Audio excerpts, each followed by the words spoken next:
Sharen.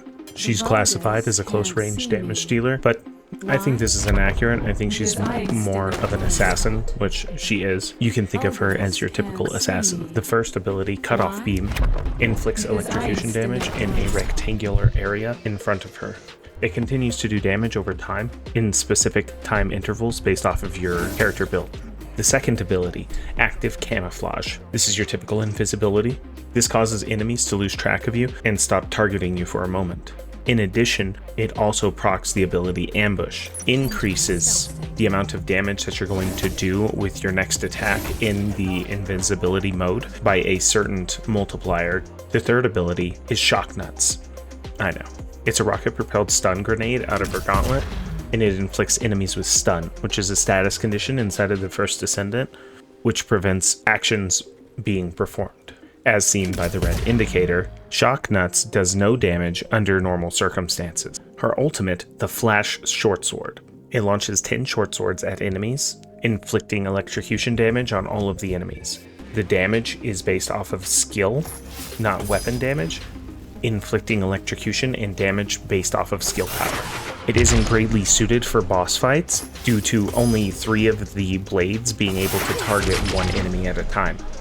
And it doesn't pierce through enemies either. However, it does pierce through structures. So if you're on a resource defense, it can go through walls and trees and such. Her passive ability, Assassinate, resets the invisibility active camouflage whenever you kill a target with a skill. This is worded this way most likely to prepare for future content or mods instead of just saying attacking with Cutoff Beam, because the ambush still works on bullets, but her passive skill only works on skills. Sharen is quite good at dealing damage with single high damage weapons like sniper rifles and rocket launchers due to her ambush ability, and it stacks well with the Cutoff Beam, because the ambush will in fact double the damage of the Cutoff Beam.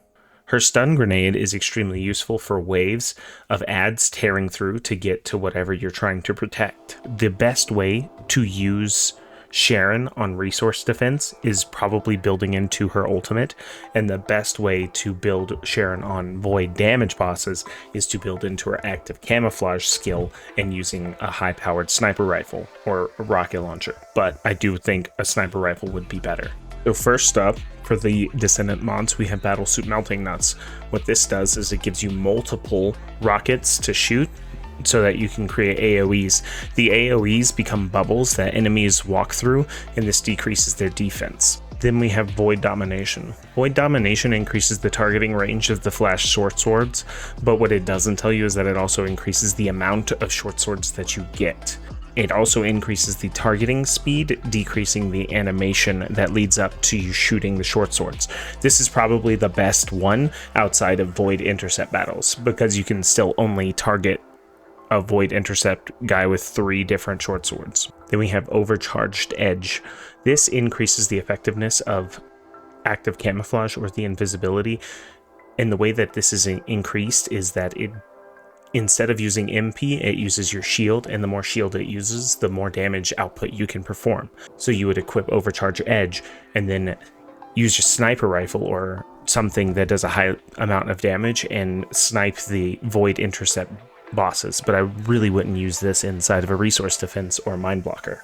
Then we have Release Cutting Force. This essentially turns the little rectangle that you get with the blade into a much larger rectangle. It shoots out the beam across the horizon. Battlesuit Melting Nuts, I don't really see where I would use this for. Void Domination, I would use this outside of Void Intercept battles. And then Overcharged Edge I would use inside of Void Intercept battles. I don't really see too much use for the other two, but they're good if you get them and you don't have a better option. I'll be doing all of the Descendants.